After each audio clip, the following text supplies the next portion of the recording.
ปู่กับย่ามาถึงสนามแล้วลูกบ่าย2:09 นาทีแล้วเพชรแข่งหรือยังเนาะ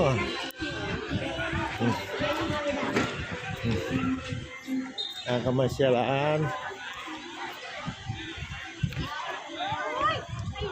สนามนี้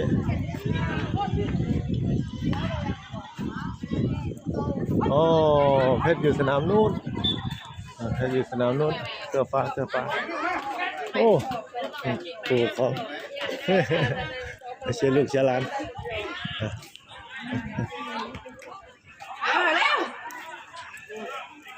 อยู่ไหนเนาะเจ้าเพชรโอ้โหเนี่ยนั่งอยู่ข้างสนามเลยเจ้าโคตรเลยเห็นแล้วเล่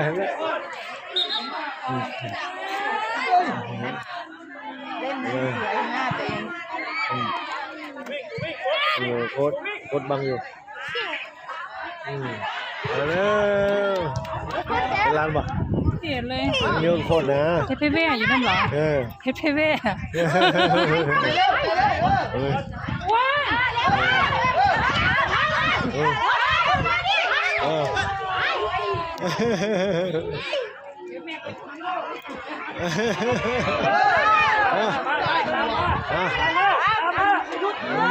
ว้ระวังลูก